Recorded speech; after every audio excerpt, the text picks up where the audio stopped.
জয় নিতাই, জয় শ্রী রাধেশ্যাম। আমরা শ্রীমদ্ ভাগবত গীতার ২৭ নম্বর শ্লোক নিয়ে গতকাল আলোচনা করেছিলাম। আজকে ২৮ নম্বর শ্লোক থেকে শ্রবণ করছি। আসুন। আমি ধেনুগণের মধ্যে কামধেনু, অস্ত্রের মধ্যে বজ্র, সর্পের মধ্যে বাসুকি এবং সৃষ্টিতে কাম। ধেনুগণের মধ্যে হচ্ছে তিনি কামধেনু। আর বজ্র, অস্ত্রের মধ্যে কোন বজ্র? ইন্দ্র দেবতার হাতে যে বজ্রটা থাকে সেটা কি দিয়ে তৈরি? দধিচিমনির অস্থি দিয়ে তৈরি। এই বিষয়েও যদি কথা বলতে যাই তাও একটা বড় গল্প হয়ে যাবে। এই বজ্রটা কোথা থেকে এসছে? এই যে অস্ত্রের মধ্যে আমি বজ্র, এই বজ্রটার উৎপত্তি কোথা থেকে? কোথা থেকে আসলো বজ্রটা? আমরা দধিচির আত্মত্যাগ অনেকেই শ্রবণ করেছি। যখন বৃত্তাসুরের সঙ্গে যুদ্ধ হচ্ছিল, দেবতা অসুরদের মধ্যে মহাযুদ্ধ হচ্ছে, যখন ত্রষ্টামণি তার পুত্র দেবতাদের গুরুদেব, যিনি কিছুদিনের জন্য হয়েছিলেন, আমরা তো জানি দেবতাদের গুরুদেব হচ্ছে বৃহস্পতি, কিন্তু বৃহস্পতি যখন কিছুদিনের জন্য নিজেকে লুকিয়ে রেখেছিলেন, তখন ব্রহ্মা দেবতাদের উপদেশ দিয়েছিলেন যে আপাতত তোমরা কোনো একজন গুরুদেবকে নিযুক্ত করো, যেহেতু তোমাদের গুরুদেব এখন নিজেকে লুকিয়ে রেখেছেন, বৃহস্পতি লুকিয়ে রেখেছেন। তো সেই সময়ের জন্য পৃথিবীতে এসে তারা ত্রষ্টা ঋষির পুত্র বিশ্বরূপকে গুরুদেব হিসেবে নির্বাচন করলেন। তো সেই বিশ্বরূপ দেবতাদের গুরুদেবের পদটা কিছুদিনের জন্য নিয়েছিলেন। সেই বিশ্বরূপে ছিল আবার ৩ মাথা। এক মাথা দিয়ে তিনি অন্ন সেবা করতেন, এক মাথা দিয়ে তিনি সোমরস পান করতেন, এক মাথা দিয়ে তিনি যজ্ঞ বেদিতে আহুতি দিতেন। তো এই ৩ মাথা ছিল, তার কিছু দোষ কিছু গুণ থাকা সত্ত্বেও দেবতারা গুরুকরণ করেছিলেন, কেননা বিশ্বরূপের মধ্যে সেই গুণটা ছিল, সেই শক্তিটা বা সামর্থ্যটা ছিল, যেটা দিয়ে তিনি দেবতাদের রক্ষা করেছিলেন। তিনি ইন্দ্র দেবতাকে নারায়ণ কবচ প্রদান করেছিলেন। কিন্তু ইন্দ্রদেব যখন একদিন দেখতে পেলেন সেই বিশ্বরূপ দেবতাদের যিনি গুরুদেব, তিনি দেবতাদের নামে আহুতি প্রদান করছেন, কিন্তু মাঝে মাঝে তার মামার বাড়ি, বিশ্বরূপের মামার বাড়ির লোক হচ্ছে কারা? অসুররা, তাদের নামেও আহুতি দিচ্ছেন, যাতে অসুরদের কল্যাণ হয়, অসুরদের মঙ্গল হয়, ভালো হয়। এটা ইন্দ্র দেবতার পছন্দ হলো না। অত্যন্ত ক্রোধী হয়ে ইন্দ্র দেবতা সেই বিশ্বরূপের মাথাগুলো কেটে দিল, ৩টা মাথায় কেটে দিল, যার ফলে বিশ্বরূপের ৩ মাথা ৩টে পাখিতে পরিণত হলো। সেটা আমরা ভাগবতে পাই, নারায়ণ কবচের কথাও ভাগবতে পাই। তো এই বিশ্বরূপকে বধ করার পর ইন্দ্রদেব যখন বধ করে নিলেন, তখন ত্রষ্টা ঋষি খুব ক্রোধিত হয়ে গেলেন। তিনি দেবতাদের শাস্তি দেওয়ার জন্য যজ্ঞ করতে লাগলেন। যজ্ঞে তিনি আহুতি দিয়ে এক রাক্ষস তিনি উৎপন্ন করলেন, বৃত্তাসুর যার নাম। তো সংগ্রাম হয়ে গেল দেবতা অসুরদের মধ্যে। সেই বৃত্তাসুরকে তো কোনোভাবে হারানো যায় না। অবশেষে জানতে পারলেন দেবতারা বা ইন্দ্রদেব যে দধিচিমনির অস্থি দ্বারা যদি বজ্র তৈরি করা হয় তবে গিয়ে বৃত্তাসুর বধ হবে, কেননা সেটা ব্রাহ্মণের হাড় দিয়ে তৈরি করা বজ্র হবে। কি করা যায়? কে যাবে দধিচিমনির কাছে? কিন্তু নারায়ণ বললেন, সাধুগুরু বৈষ্ণবরা এতই কৃপালু হয়, তারা এই জগৎ সংসারের কল্যাণের জন্য সবকিছু করতে পারে, এমনকি নিজের দেহটাকেও ত্যাগ করতে পারে। আর দধিচির মতো ত্যাগী তো ত্রিভুবনে কেউ নেই। ভয়ে ভয়ে স্বর্গের দেবতা তথা স্বর্গের রাজা ইন্দ্র তিনি গেলেন দধিচিমনির কাছে, হাত জোর করে প্রার্থনা করলেন দেবতাদের ভালোর জন্য বা বিশ্ব সংসারের শান্তির জন্য। কিন্তু বিশ্ব সংসারকে শান্তি প্রদান করতে হলে তো তাকে নিজেকে শাস্তি ভোগ করতে হবে, অর্থাৎ আত্মত্যাগ করতে হবে, দেহটাকে ত্যাগ করতে হবে।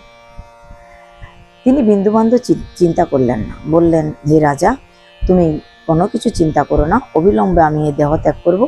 আমি দেহ ত্যাগ করার পর আমার এই দেহের হাড়গুলা নিয়ে তুমি বজ্র তৈরি করো, আর বৃত্তাসুরকে বধ করে জগৎকে শান্তি প্রদান করো।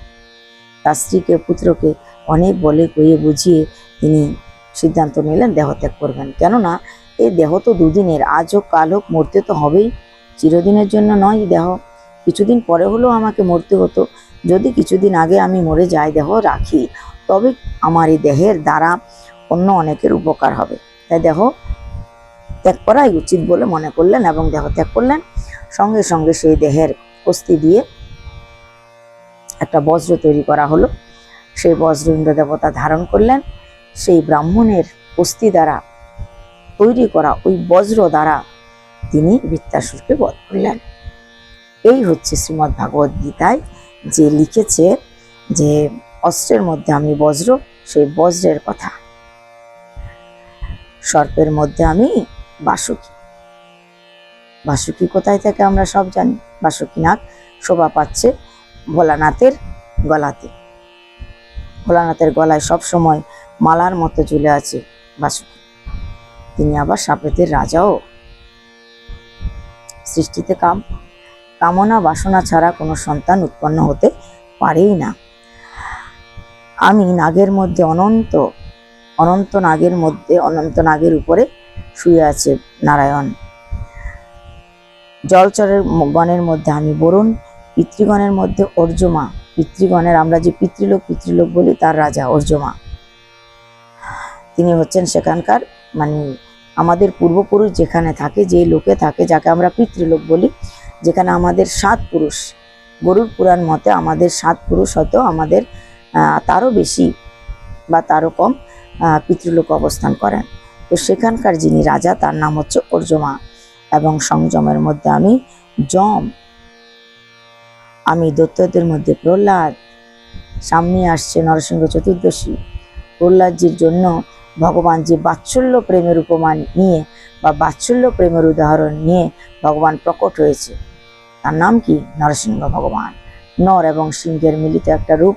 যদিও দেখতে ভয়ঙ্কর মনে হয়, কিন্তু এটা ভগবানের বাৎসল্য রূপ। কেন? তিনি প্রহ্লাদজি মহারাজকে চেটে চেটে আদর করেছিলেন। ছোট বাচ্চাকে যেমনি তার মা খুব আদর করে, পশুদের মা তারা, যেমন গোমাতা, ছাগল বা বাঘ, সিংহ ইত্যাদি যে প্রাণীরা আছে তারা দেখবেন, বা কুকুর, বিড়াল, এরা চেটে চেটে আদর করে তার বাচ্চাকে। ঠিক তেমনি প্রহ্লাদজি মহারাজকে নরসিংহ ভগবান চেটে চেটে আদর করছিলেন, মাথায় হাত বোলাচ্ছিলেন। কিন্তু প্রহ্লাদজি মহারাজ বিন্দুমাত্র ভয় পাননি। তিনি বাৎসল্য প্রেমের উদাহরণ। তাই দৈত্যদের মধ্যে প্রহ্লাদ। গণনাতে কাল, সময়, কাল মানে সময়। পশুর মধ্যে সিংহ আর পাখির মধ্যে গরু। পশুর মধ্যে সিংহ, এই কথাটার একটা সুন্দর উদাহরণ আছে। মীরাবাইয়ের কথা আমরা জানি, ভক্ত মীরাবাই। তো তাকে যখন বিভিন্ন সময়ে অত্যাচার করা হয়েছিল, বিভিন্নভাবে কষ্ট দেওয়া হয়েছিল, নির্যাতন করা হয়েছিল, তখন মীরাবাইয়ের মহলে একসময় একটা সিংহ ছেড়ে দেওয়া হয়েছিল। সবাইকে আগে থেকে সরিয়ে দেওয়া হয়েছিল। মীরাবাইয়ের কয়েকজন সখী ছিলেন আর মীরাবাই ছিলেন মন্দিরে। সেখানে গিয়ে খাঁচা থেকে একটা সিংহকে নামিয়ে দেওয়া হলো, যেন মীরাবাইকে সিংহ খেয়ে ফেলে, ক্ষুধার্ত সিংহ। মীরাবাই যখন আরতি করে মন্দিরের বাইরে আসলেন, নাট মন্দিরে, তখন দেখছি এখানে সিংহ এসছে। মীরাবাই বিন্দু মাত্র ভয় পেলেন না। তার মনে পড়ে গেল শ্রীমদ্ ভাগবত গীতার কথা। তিনি হাত জোর করে সিংহ দেবতা স্তব করছেন আর কি বলছেন, হে প্রভু, আমি তো জানি, আমি তো পড়েছি শ্রীমদ্ ভাগবত গীতায়, পশুদের মধ্যে তুমি সিংহ। তাই তুমি সিংহরূপ ধারণ করে আজকে আমাকে দর্শন দিতে এসছো। হে প্রভু, তোমার কি লীলা, তোমার কি কৃপা, আজকে তুমি সিংহরূপ ধারণ করে আমাকে এসছো দর্শন দিতে। ষষ্ঠাঙ্গে দণ্ডবোধ প্রণাম করছেন মীরাবাই। আর ভগবান সঙ্গে সঙ্গে সেই সিংহের ভিতরে প্রকট হয়ে গেল। সেই সিংহ না তো মীরাবাইয়ের কোনো ক্ষতি করলেন, না কোনো তার সখীদের ক্ষতি করলেন। সিংহ উল্টে ঘুরে গিয়ে যেই সমস্ত লোকেরা তাকে ধরে এনেছিল বন থেকে রাজার আদেশে, মীরাবাইকে ক্ষতি করার জন্য যারা অনুপ্রেরণা দিয়েছিল, সিংহ তাদেরই খেয়ে ফেলল, তাদেরও অনিষ্ট করেছিল। তাই পশুদের মধ্যে হচ্ছে সিংহ এবং পাখির মধ্যে হচ্ছে গরুর বিনতা নন্দন। বরুণের ছোট ভাই গরুর। ব্যাগগামীদের মধ্যে আমি বাতাস, মিনের মধ্যে আমি মকর অর্থাৎ কুমির,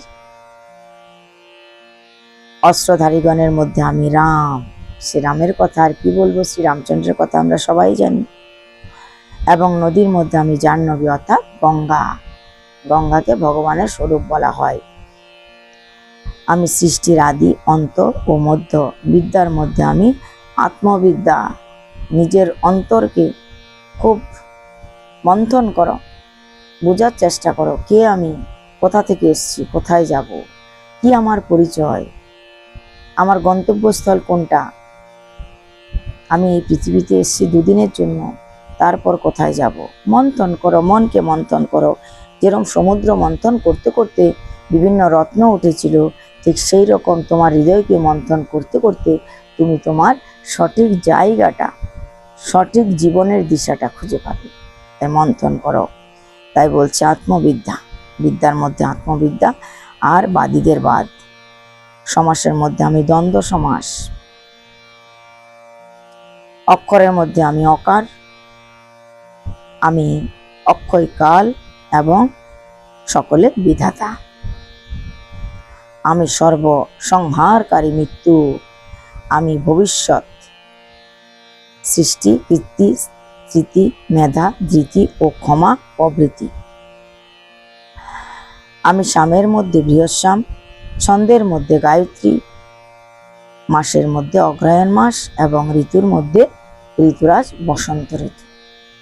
কার্তিক মাস বলুন বা পুরুষোত্তম মাস বলুন, সেগুলো তো উত্তম।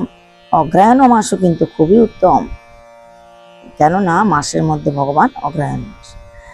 আমি তেজস্বীদের তেজ, বঞ্চকের অক্ষর ক্রিয়া, রূপচল, জয়ের চেষ্টা এবং সাত্ত্বিকের সত্যগুণ। বিশ্বকুলে আমি বাসুদেব, মণিদের মধ্যে আমি ব্যাসদেব, পাণ্ডবদের মধ্যে আমি অর্জুন এবং কবিদের মধ্যে আমি শুক্রাচার্য অর্থাৎ দত্তগুরু শুক্রাচার্য। আমি জয়ার্থীদের নীতি, শাসকের দণ্ড, গুহ্য মধ্যে মৌন এবং তত্ত্বজ্ঞানী জ্ঞান। যারা তত্ত্ব বিষয়ক আলোচনা করে জ্ঞানী বা পণ্ডিত, তাদের জ্ঞান। আমি ভূতগণের বীজ, এই চরাচরে আমি ছাড়া আর কিছুই নাই।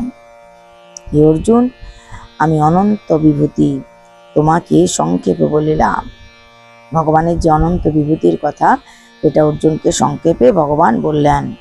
এই বিশ্বে প্রভাব, বিভূতি, বল, শ্রী সবই আমার অংশ হইতে উৎপন্ন। এই ভগবানের অংশ থেকে সবকিছু উৎপন্ন। বিশ্বের যত বিভূতি বলো, শ্রী বলো, সবই ভগবান থেকে উৎপন্ন। হে অর্জুন, আমি এক অংশ দিয়া বিশ্ব সংসার ধারণ করিয়াছি। ভগবান এই বিশ্ব সংসার কেবল আমাদের এই পৃথিবীটা নয়। বিশ্ব বলতে পৃথিবীকে বোঝায় না, পুরো বিশ্বের মধ্যে এই পৃথিবীটা ছোট্ট একটা গ্রহ মাত্র। এই পৃথিবীর থেকে অনেক অনেক বড় বড় গ্রহ আছে, খুব ছোট একটা গ্রহ। যেমনি আমাদের এই পৃথিবীর যে সৃষ্টিকর্তা ব্রহ্মা, যে সৃষ্টি করছেন পৃথিবীর সৃষ্টিকর্তা, তার মাথাকে বল 4টে, অত্যন্ত ছোট। তার বাদে আরেকটু বড় পৃথিবী যেটা আছে, সে ব্রহ্মার মাথা কিন্তু 6টা।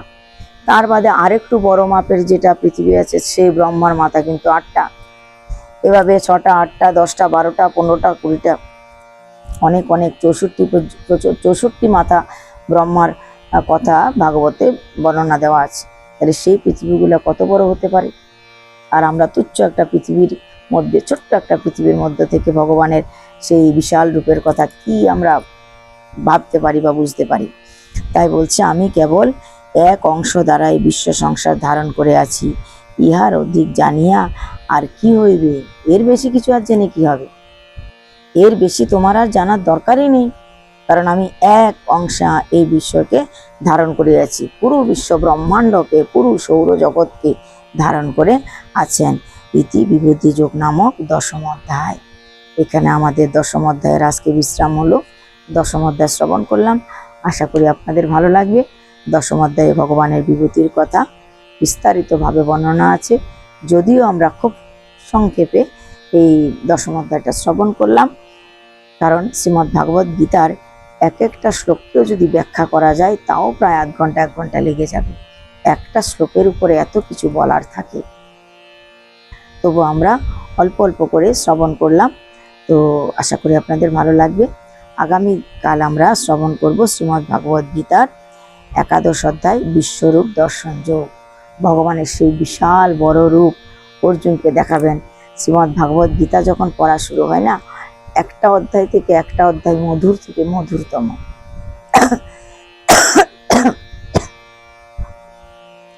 তার মধ্যে জানার এবং বুঝার অনেক কিছু আছে। যতই এটা সামনের দিকে এগুনো যায়, ততই যেন আরো অনেক বেশি জানার, অনেক বেশি বুঝার, অনেক বেশি আনন্দের ভান্ডার। শ্রীমদ্ ভাগবত গীতা একটা আনন্দের খনি। এই খনি থেকে যত তোলা যায় মণিমুক্তা, ততই আমরা নিজেকে ধন্য বলে মনে করি। তাই আগামী যে অধ্যায়টা, বিশ্বরূপ দর্শন, ভগবানের বিশাল সেই রূপ আমরা দর্শন করব। ভগবান যে রূপটা কাউকে দেখায়নি, অর্জুনকে কৃপা করে দেখাচ্ছেন। আর অর্জুনকে কৃপা করে দেখাচ্ছেন বলে আমরা সেটা জানতে পারবো। আর জানার মাধ্যমে আমরাও যেন কোনো না কোনোভাবে এই চামড়ার চোখ দিয়েও যেন সেই ভগবানের বিশ্বরূপটা দর্শন করতে পারবো। কেননা যেইভাবে গীতায় বর্ণনা দেওয়া আছে, গীতার সেই বর্ণনাটা পড়তে পড়তে কোনো না কোনোভাবে যেন আমাদের চোখের সামনে সেই বিশ্বরূপটা ভেসে ওঠে। সে বিশ্বরূপটা যেন আমরা দেখতে পাই, যে ভগবান বিশ্ব সংসারকে সংহার করার জন্য দাঁড়িয়ে আছে। লেলিহান শিখা, তার অজস্র বাহু, অজস্র মুখমণ্ডল, অজস্র তার নেত্র, আর সমুদ্রের স্রোতের মতো আগুন যাচ্ছে, তার মুখ গহ্বরে প্রবেশ করছে। এই দৃশ্য দেখেই যেন আমরা অবাক হয়ে যাই। সেটা শুধু পড়া নয়, মনে হয় যেন পড়ার সঙ্গে সঙ্গে চোখের সামনে সেই দৃশ্য ভেসে ওঠে। সে অপরূপ সুন্দর দৃশ্য, সে অপরূপ সুন্দর কাহিনী আমরা কালকে শ্রবণ করব। তা আজকে এই পর্যন্তই, এখানেই রাখছি। জয় নিতাই, জয় শ্রী রাধে শ্যাম।